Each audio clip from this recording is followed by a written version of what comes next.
Olá, eu sou a Bia, e você está no canal Politics, Law and Money. Olá! Hoje a gente vai mergulhar no momento que pode mudar tudo em um dos julgamentos políticos mais importantes da história recente do Brasil. Um caso que não fica só aqui, viu? Tem repercussão global. A gente está falando, claro, do voto dissidente de um ministro no julgamento do ex-presidente Jair Bolsonaro.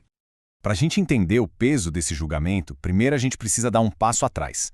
Vamos olhar para dois eventos que, olha, parecem espelhados, sabe? Mesmo a milhares de quilômetros de distância, eles contam uma história muito parecida sobre os desafios que as democracias estão enfrentando hoje.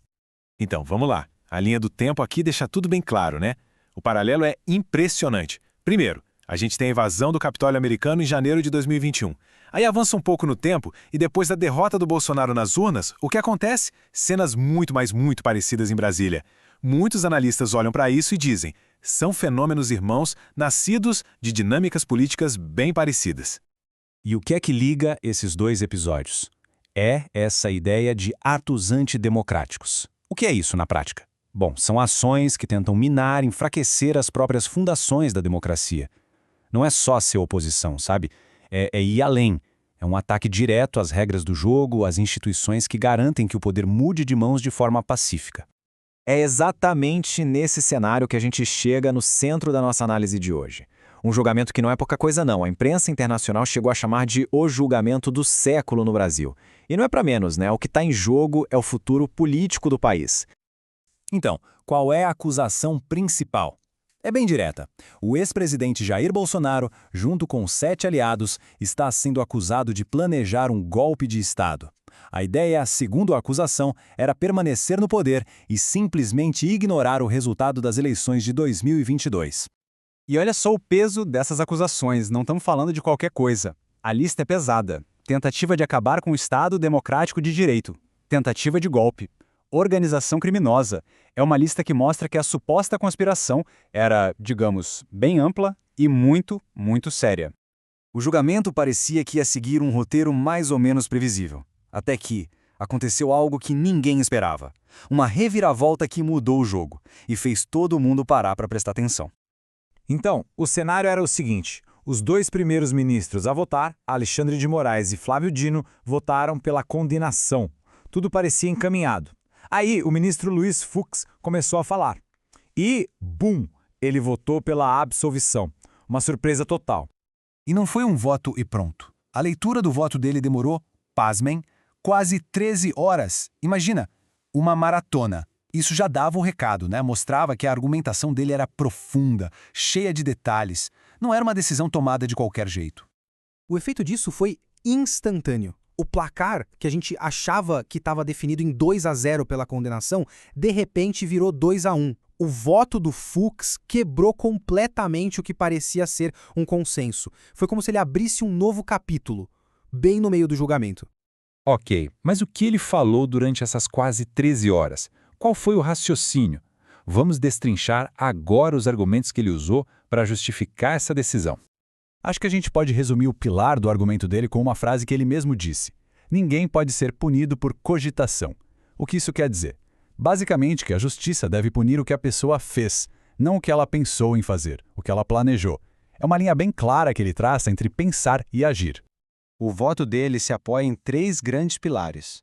Primeiro, ele disse que o STF não era o lugar certo para julgar o caso, que deveria ter começado lá na primeira instância.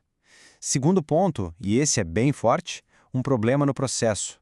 A defesa recebeu um volume gigantesco de dados, 70 terabytes, tudo em cima da hora e desorganizado. Ele chamou de tsunami de informações, dizendo que isso prejudicou a defesa. E por último, o terceiro pilar. Para ele, as provas, tipo discursos e reuniões, eram só atos preparatórios, ou seja, a preparação para um crime, mas não o crime em si. E sobre o 8 de janeiro, especificamente, o Fux foi bem direto. Ele disse que não viu nas provas uma ligação direta, sabe? Um fio que conectasse Bolsonaro aos ataques. E ele fez um ponto importante. Naquele dia, Bolsonaro já não era mais presidente. Então, na visão dele, não dava para responsabilizá-lo legalmente pelo que outras pessoas fizeram. Claro que uma decisão dessas não ia ficar só dentro do tribunal, né? O resultado foi uma onda de choque que se espalhou rapidinho pela política brasileira. E na hora, o país se dividiu em 2 leituras, basicamente. De um lado, os apoiadores do ex-presidente viram no voto a confirmação do que eles já diziam, que era uma perseguição política. Do outro lado, a imprensa internacional e analistas olharam de um jeito mais técnico, dizendo: opa, essa dissidência fortalece a defesa e abre a porta para recursos no futuro. Essa reação política ficou muito clara em falas como essa, do senador Flávio Bolsonaro. Para o grupo político do ex-presidente, o voto do Fux não foi só um voto. Foi a validação da narrativa deles, a prova de que o processo todo era, segundo eles, uma perseguição. E isso, na verdade, se encaixa numa estratégia política que a gente já conhece. Criar essa narrativa de perseguição não é só para se defender no tribunal. É também, e talvez principalmente, uma ferramenta poderosa para manter a base de apoiadores unida, engajada, mobilizada contra o que eles passam a ver como um sistema injusto.